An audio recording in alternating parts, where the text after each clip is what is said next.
그것은 에덴 동산에서 거짓의 아비인 마귀로부터 첫 사람인 하와에게 주어졌습니다. 우리 시대가 특별하게 거짓말을 많이 하는 시대라고는 할 수 없습니다. 하지만 주의 깊게 살펴보면 우리 시대만큼 거짓말을 온갖 학문의 이름으로 정당화한 시대는 없었던 것 같습니다.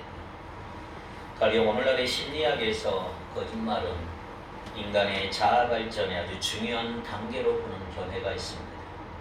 말하자면 거짓말이 나쁜 것이나 죄가 아니라 인간이 발달하기 위해서는 거쳐야 하는 당연하고 정상적인 과정이라고 주장합니다. 이것은 비단 심리학만이 아니라 오늘날 우리 사회에 만연되어 있는 거의 모든 분야에서 일어나고 있는 현상이라고 할 수 있습니다. 오늘날 마케팅이나 기업 경영에서 그리고 다른 많은 분야에서도 거짓말의 문제는 결코 죄로 접근되지 않습니다.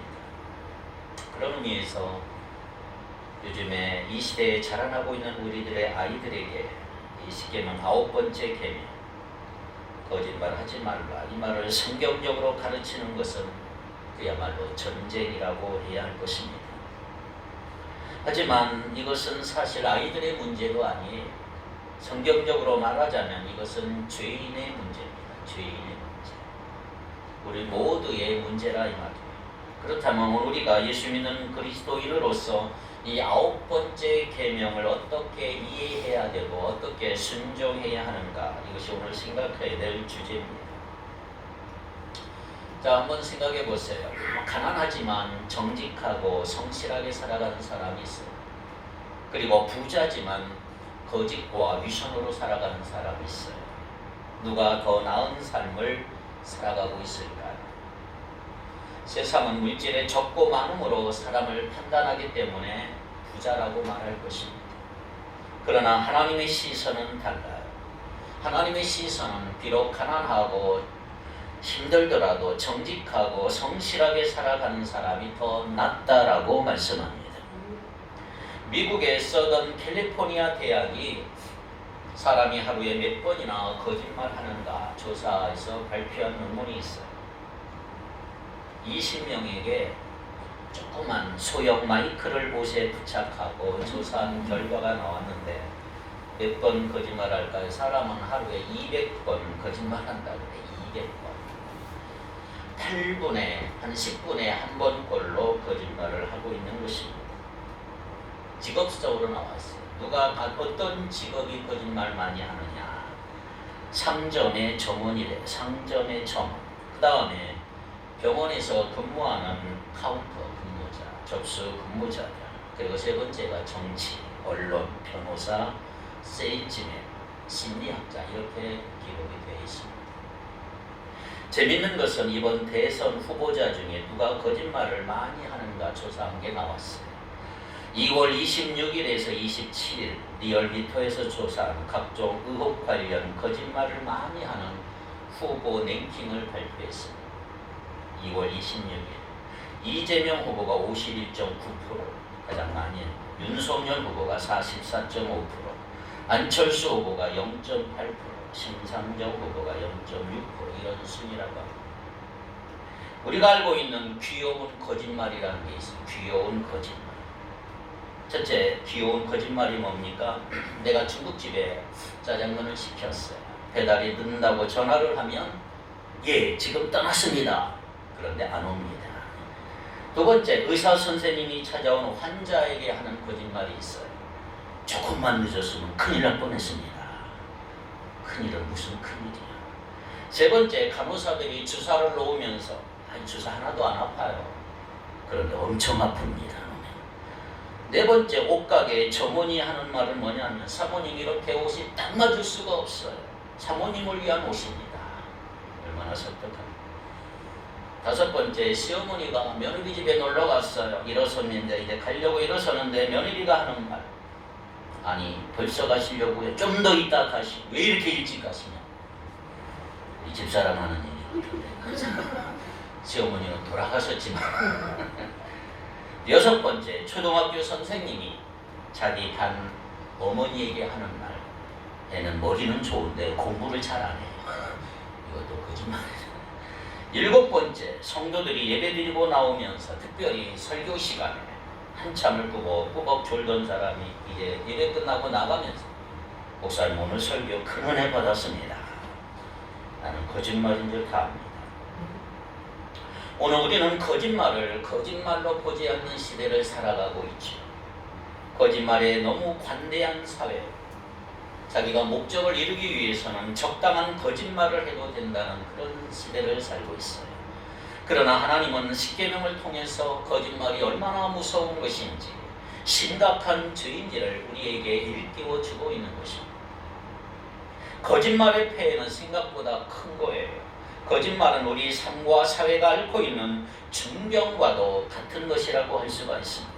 사회 곳곳 우리의 모든 관계, 사건과 사고와 문제와 어려움과 불행과 모든 그 어두움의 한가운데는 거짓말이 있습니다.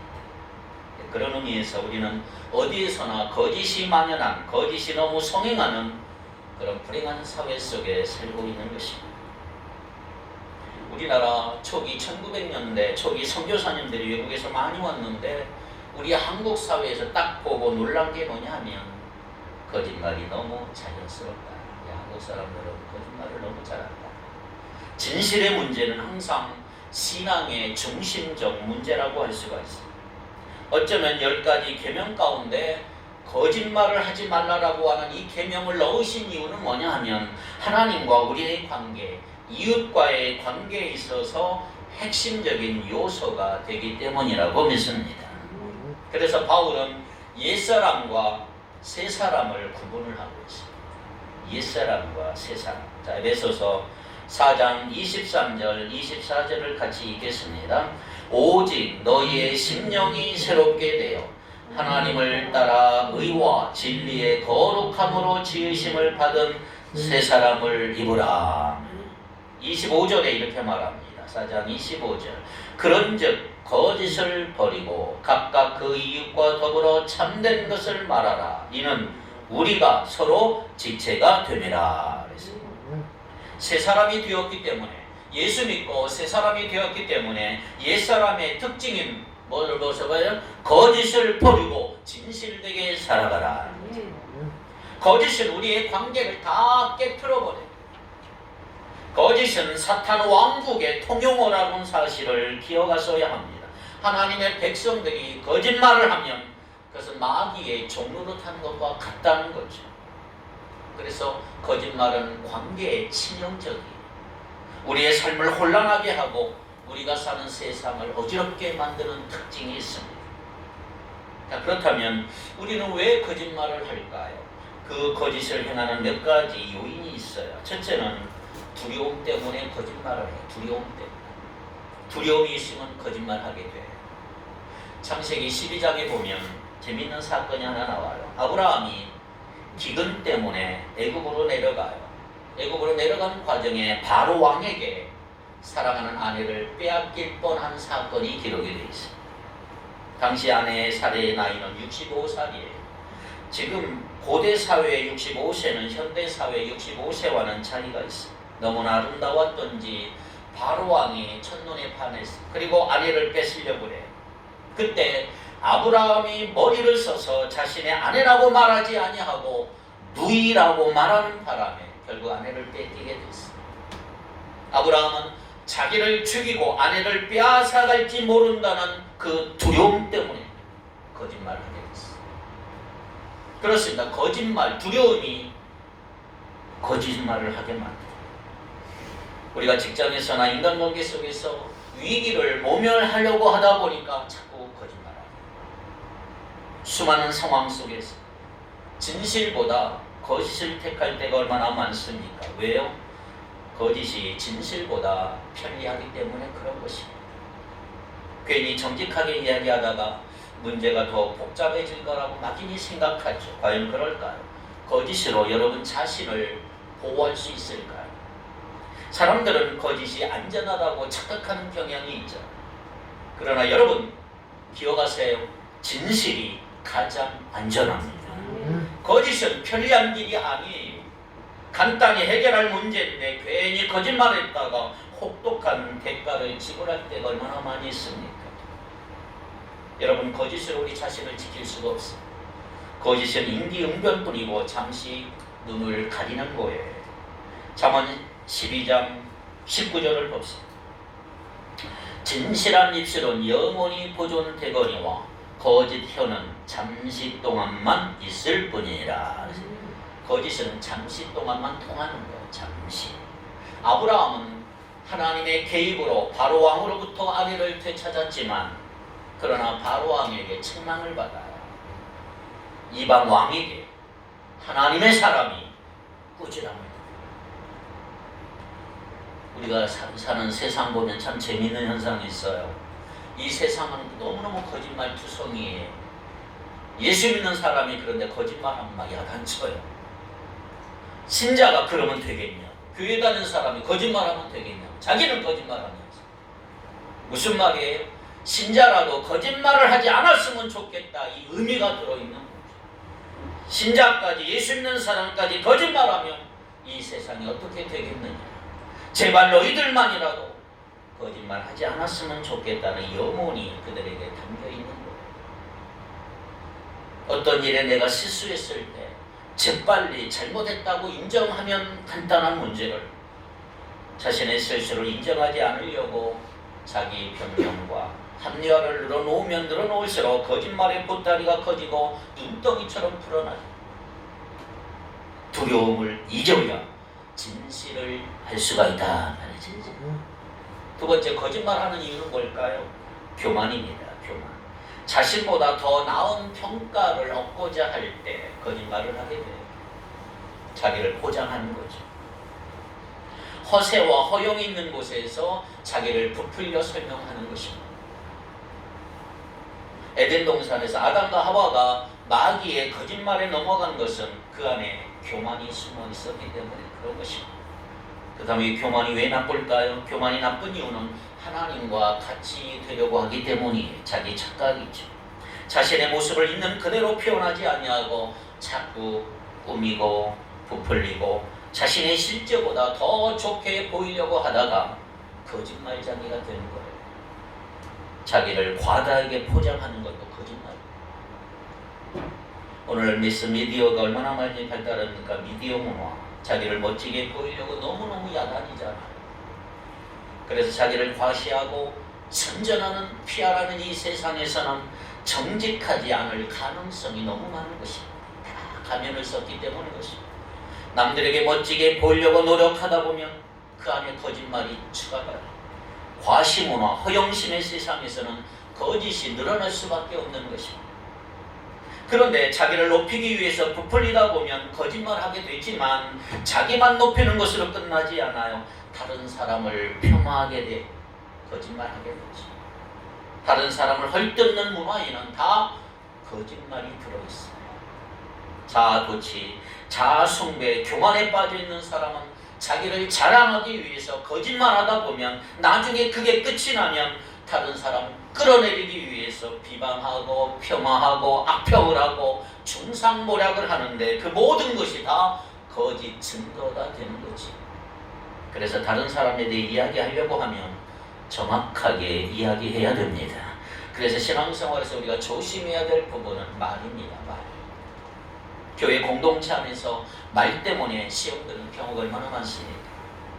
교회 상호 간의 비방을 조심해야 되고 사람을 깎아내릴 때 보면 거짓말이 꼭 들어가 있는 거죠. 비판을 하다 보면 부풀려서 말하는 특징이 있고, 여러분 사람에게는 장점도 있고 단점도 있잖아요. 어떤 사람에 대해서 얘기할 때 그 사람의 장점은 전혀 이야기하지 아니하고 단점만 얘기해 버리면 그것은 정직한 평가가 될 수가 없는 거예요. 단점 이야기하려고 하면 장점도 이야기해야 됩니다. 그게 객관적인 거죠. 그런데 그 사람의 감정이 안 좋으면 그 사람의 장점은 다 빼버리고 단점만 다 얘기해버리죠. 그것은 진실이라고 말할 수 없는 것입니다. 마태복음 5장 33절부터 한번 읽어볼까요? 자, 37절까지 시작.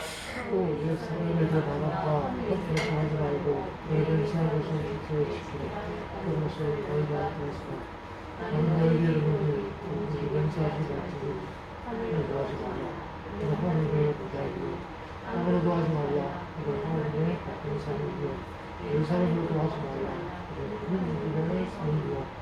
내 머리로도 하지 말라. 이는 내가 한 터덕도 희교 검게 할 수 없습니다. 오직 너희 말을 옳다 옳다 아니라 아니라 하라. 이에서 지나는 것은 악으로부터 나느니라. 아멘. 우리가 살아가는 동안에 거짓말이 우리 생활 속에 얼마나 깊이 퍼졌는지를 알 수가 있죠. 예수님이 거짓 맹세하지 말라고 하는 의도를 우리가 정확하게 알아야 돼요. 여러분, 맹세 자체는 나쁜 게 아니에요. 우리 일상 속에서 필요한 일이에요. 하지만 맹세를 악용하기 때문에 나쁜 거죠. 우리도 모르게 거짓이 우리 속에 배어 있어요. 그런데 그 거짓이 얼마나 심각한 죄인지를 모른다는 말이에요. 여러분, 거짓이 얼마나 심각한 죄인지를 아시기 바랍니다. 우선은 하나님이 거짓을 얼마나 미워하시는지를 아셔야 돼요. 슬쩍 아무 생각 없이 거짓말하는 거 하나님이 얼마나 싫어하실지를 여러분 알 필요가 있는 거란 말이에요. 시편 5편 6절 거짓말하는 자들은 멸망시키리이다. 여호와께서는 피 흘리기를 즐기는 자와 속이는 자를 싫어하시나이다. 그래서 성경은 말합니다. 거짓말하는 사람에게 아주 저주를 무섭게 하고 있는 거예요. 멸망시키리이다. 왜? 거짓의 아버지가 누구예요? 사탄이다. 여러분이 모르는 동안에 내가 거짓말을 통해서 나는 자꾸 사탄의 종이 되어가고 있다. 이것을 기억하라 이 말이에요. 요한복음 8장 44절 너희는 너희 아비 마귀에게서 났으니 너희 아비의 욕심대로 너희도 행하고자 하느냐. 그는 처음부터 살인한 자여 진리가 그 속에 없으므로 진리에 서지 못하고 거짓을 말할 때마다 제 것으로 말하나니 이는 그가 거짓말쟁이요 거짓의 아비가 되었음이라. 거짓말이 얼마나 무섭고 대단히 무섭고 또 하나님이 싫어하는 이유는 뭐냐? 거짓이 마귀의 속성이기 때문이다. 그래서 작은 거짓말도 하나님 앞에서는 심각한 거죠. 우리가 사랑하는 사람이 내게 거짓말을 했을 때 대단히 상처받는 이유는 영적인 문제이기 때문에 영적. 그렇습니다. 거짓말에 대한 유혹이 올 때 오늘 여러분이 그 점을 작게 여기지 마세요. 그것은 우리의 주인됨이 누구인지를 결정하는 거예요. 거짓말장이 거짓의 아비인 마귀인가 아니면 진리 대신 예수님인가. 거짓말에 대한 유혹이 바로 이 옥석을 가리는 핵심입니다. 거짓말에 대한 유혹이 올 때 내가 예수님을 택할 것인가 마귀를 택할 것인가. 절대로 정직한 삶을 사는 것에 대해서 자만하면 안 됩니다. 교만하면 넘어지게 돼 있어요. 나는 정직할 수 있어 이런 장담은 하지 마세요. 예수님 절대 맹세하지 말라고 하신 이유는 뭐예요? 자신을 믿지 말라는 거예요. 우리의 마음은 거짓으로 물들어 있기 때문에 우리 속에 자꾸 거짓이 나오기 때문에 그것 갖고 맹세하지 말라. 그래서 우리는 정말 십자가의 사람이 되어야 합니다. 그 거짓에 물들어 있는 나는 십자가에 처리하시고 정말 정직하고 순결하신 영이신 예수님을 내 주인으로 영접하는 우리 모두가 되기를 주님의 이름으로 축복합니다. 한 걸음 더 나가 예수님 이렇게 말씀하셨어요. 마태복음 7장 1절 2절 시작. 비판을 받지 아니하려거든 비판하지 말라. 너희가 비판하는 그 비판으로 너희가 비판을 받을 것이요 너희가 헤아리는 그 헤아림으로 너희가 헤아림을 받을 것이니라. 여러분, 비판받지 않을 자신이 있다면 비판해도 돼요. 그러나 정당하고 공정한 평가를 할 자신이 없다면 말하면 안 됩니다. 있는 그대로 평가하는 거 쉬운 것도 아니고 내가 아는 만큼만 이야기하는 것도 쉬운 게 아니에요. 그래서 우리는 진실한 삶을 살려고 할 때는 용기가 필요합니다. 진실함을 선택하면 내가 어려움과 불이익을 당할 수가 있단 말이에요. 다 거짓말하고 있는데 나만 정직하면 친구를 잃어버릴 수도 있고 왕따를 당할 수도 있고. 그래서 우리는 진실과 거짓 사이에 머뭇거릴 수가 있습니다. 순간적인 선택이 중요합니다. 내가 예수님인가 진실인가 마귀인가 거짓인가 어느 쪽을 선택하는가에 따라서 오늘 우리 신앙과 삶에 결정적인 영향을 줄 수가 있단 말이에요. 근데 이 용기는 저절로 나오질 않아요. 믿음 안에서 용기가 만들어지는 줄 믿습니다. 거짓이 승리하는 게 아니고 진실이 이긴다고 하는 확신을 가져야 두려워하지 않고 불이익이 온다 할지라도 내가 진실을 말할 수가 있는 거죠. 여러분들은 우리들 예수 믿는 우리들은 진실이 생명과도 같은 거예요. 용기를 갖지 못하면 나도 모르게 거짓의 편에 설 수가 있는 거예요. 그러므로 믿음이라고 하는 것은 우리의 삶을 하나님의 손에 맡기는 거예요. 맡기는. 그게 믿음이에요. 근데 거짓말한다 이 말은 내 자신의 삶을 내 스스로 해결하려고 하는 행위라는 거죠.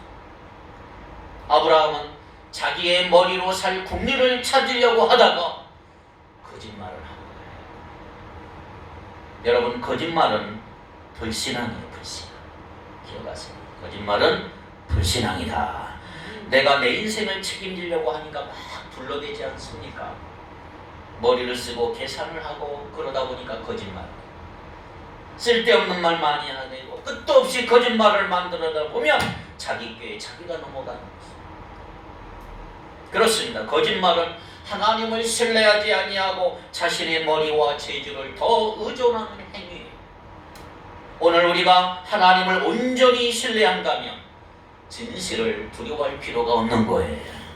내가 진실을 행할 때 두려움이 오고 불이익이 오고 어려움이 온다 할지라도 그것을 감수할 각오를 하셔야 한단 말이에요. 하나님은 반드시 진실한 자의 손을 들어주실 것을 믿고 거짓을 버리고 진실을 행하는 저와 여러분이 되기를 바랍니다. 거짓말로 일순간의 위기를 피하려고 하지 않는 것, 이게 믿음의 행위란 말이에요. 내가 살기 위해 거짓말을 하지만 결국은 나를 살리는 것이 아니고 죽이는 길이 됩니다. 그러나 진실을 선택하면 우선은 죽는 것 같고 아프고 힘들지만 하나님이 진실한 자의 손을 들어주신다. 거짓 위에 여러분 인생을 세우지 마세요. 거짓은 다 무너지게 돼 있어요. 거짓으로 세운 인생은 결국은 다 허구예요. 허구. 자세히 보세요. 세상이 그냥 돌아가는 게 아니에요. 정확한 원리에 의해서 돌아가고 있는 거예요. 하나님은 그냥 이 세상 만들어 놓은 게 아니라 하나님은 그 법칙과 원리를 따라 세상을 돌아가게 만들었어요. 우선 그 원리와 법칙이 뭐냐? 거짓은 무너지고 진실은 세워진다. 이 원리와 법칙이. 비행기는 하늘에 그냥 떠가는 게 아니에요. 수없는 원리와 법칙들이 작동되면서 비행기가 떠가는 거예요. 만약에 비행기 날개에 문제가 생기면, 개체에 어떤 결함이 생기면 추락할 수밖에 없는 거죠. 거짓이 그런 거예요. 처음에는 인생이 잘 나가는 것 같은데 깨어진 날개 달고 나는 비행기와 마찬가지 거짓을 계속 행하면 결국은 떨어지는 거예요. 떨어져. 계속 거짓을 하면 반드시 무너지고 깨지고 망가지는 거예요. 이게 법칙이에요. 법칙. 우리가 장사를 하고 사업을 할 때도 마찬가지. 조금씩 속이면 이익이 있는 것 같고 우선은 통하지만 나중에 망해요. 사람들은 계속 속지 않습니다. 거짓이든 진실이든 반드시 드러난다는 사실을 기억하시기 바랍니다. 단기 이익을 노리는 사람 많아요. 잠시는 이익이지만 결국은 망하는 거예요. 거짓이 단수가 높은 것 같지만 여러분 꼭 기억하세요. 가장 단수가 높은 것은 진실입니다. 진실이 승리하게 돼 있어요. 제품에 진실성이 없다면 기업이 아무리 마케팅으로 아무리 돈을 쏟아부어도 의미가 없어요. 말을 아무리 유창하게 해도 진실함이 없다면 소용이 없어요. 진실한 몇 마디에 당할 자가 없는 거예요. 오늘 우리의 삶은 진실함 위에 세워지는 거예요.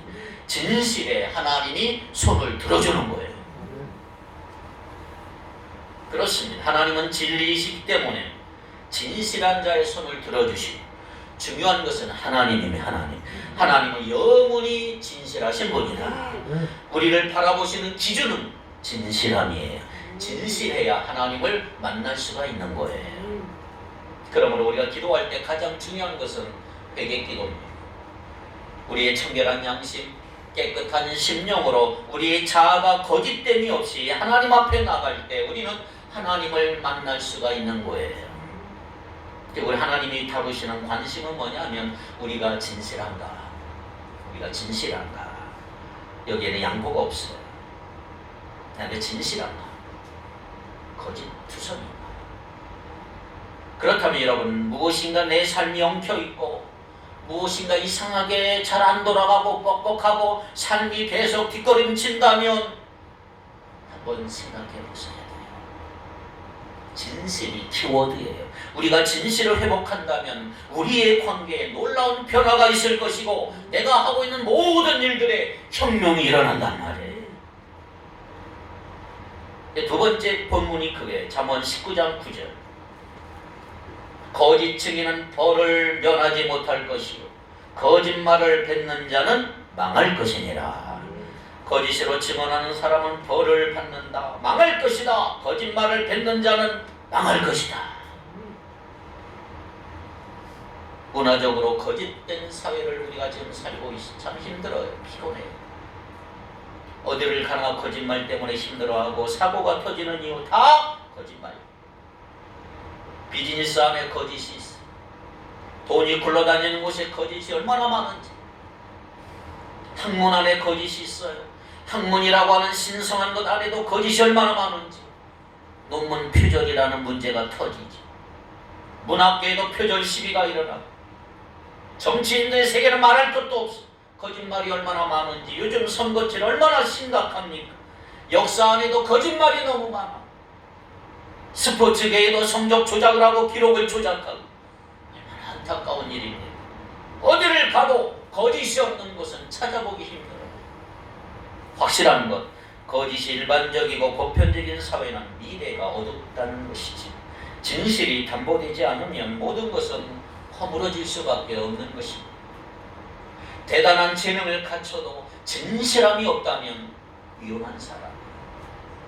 우리가 가진 모든 재능과 실력을 제대로 발휘하려고 하면 진실이 밑바닥에 뒷받침해줘야 모든 것이 다 온전해질 수가 있는 거예요. 아무리 화려하고 대단한 것을 한다 할지라도 진실이 밑받침하지 않으면 허구에 불과한 것입니다. 한번 생각해 보세요. 거짓된 사회 가운데 하나님의 백성이 진실된 삶을 살다면 충격적입니다. 충격적. 어디를 가나 재주는 많고 탁월하고 머리는 좋고 기술도 탁월한데 진실하지 않는 그 사회 속에서 하나님의 백성이 정말 진실하고 정직하다면 엄청난 충격을 그들에게 줄 거란 말이에요. 하나님의 백성의 경쟁력은 정직함입니다. 정직함. 여러분 어디를 보나 정말 믿을 만한 사람이 없어서 야단이지 않습니까? 거짓을 행하지 않고 정직한 한 사람이 있다면 그곳에 역사가 일어나게 될 것입니다. 신자로서 진실함을 인정받는다면, 신자로서 진실을 회복한다면 모든 영역 속에서 영향력 있는 리더십을 발휘하게 될 줄 믿습니다. 진실은 어디를 가나 최고의 무기고 가장 강력한 수단이고 최고의 능력입니다. 그런데 문제는 혀를 다스리기 어렵고 우리의 혀를 통제하기 어렵다는 거예요. 우리의 혀가 문제죠. 야고보서 3장 8절을 우선 보십시다. 야고보 사도는 이렇게 고백을 했어요. 혀는 능히 길들인 사람이 없나니 쉬지 아니하는 악이요 죽이는 독이 가득한 것이다. 탄식하며 야고보는 혀는 길들여지지 않는다. 이 고백을 합니다. 내 혀 길들여지지 않는다. 내 마음대로 안 된다. 우리가 거짓말 하고 싶어서 하는 게 아니에요. 우리 안에 있는 죄성이 거짓말을 쏟아내는 거예요. 내 자신도 모르게 거짓이 쏟아져. 존재론적으로 아예 거짓말장이란 말이에요. 거짓말투성이란 말이에요. 그래서 어떤 경우에는 내가 거짓말을 하는지 안 하는지조차도 알지 못할 정도로 거짓말이 아주 우리 심령 깊숙하게 박혀있어요. 그것을 분별조차 하지 못하기 때문에 죄를 죄로 여기지 않고 고질적인 죄 중에 죄가 거짓말이에요.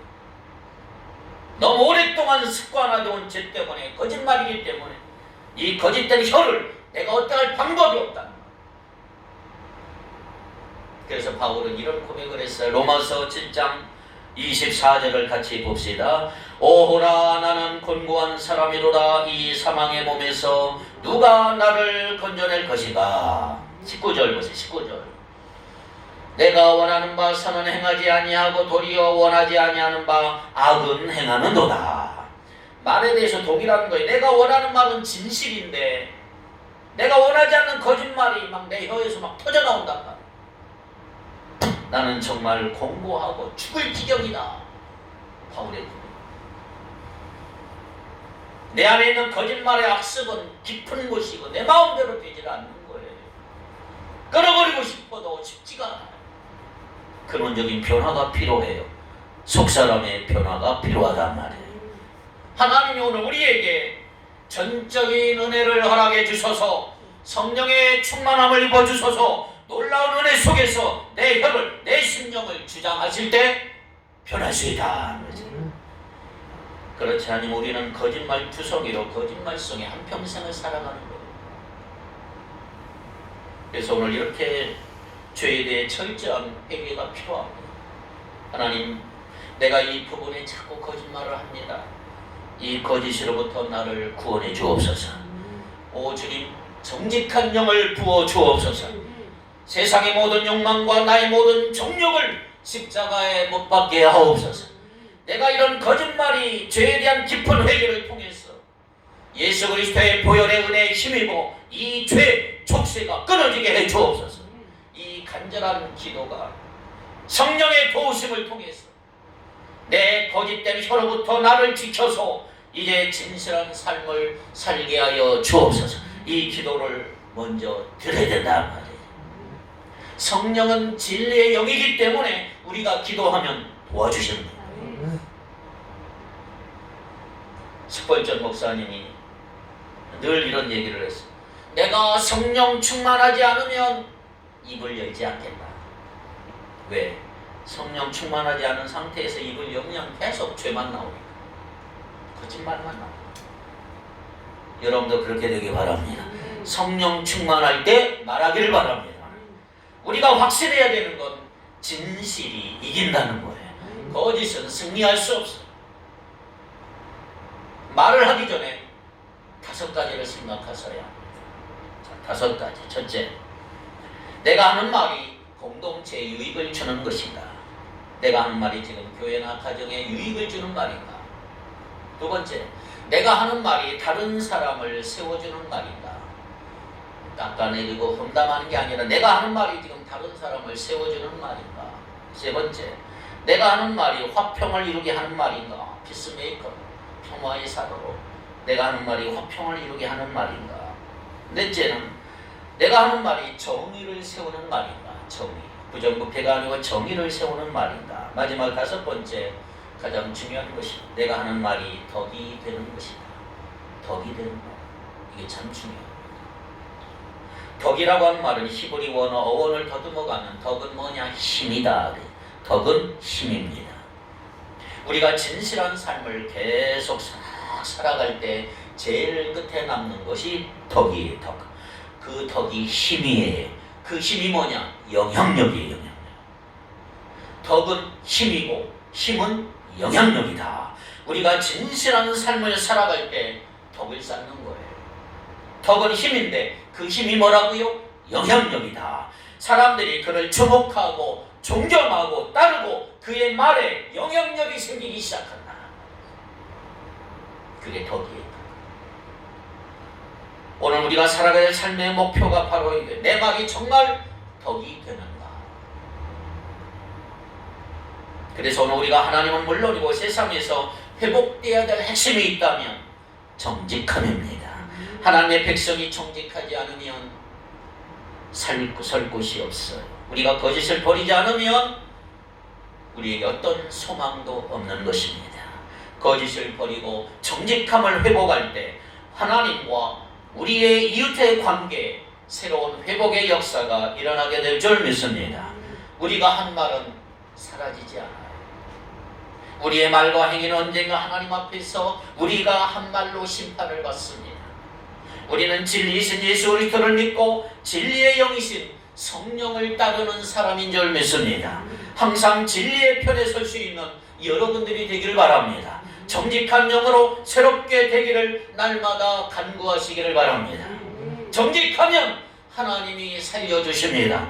정직이 생명입니다. 정직할 때 우리의 삶은 빛이 되고 이 어둠의 세상을 밝히게 될 줄로 믿습니다.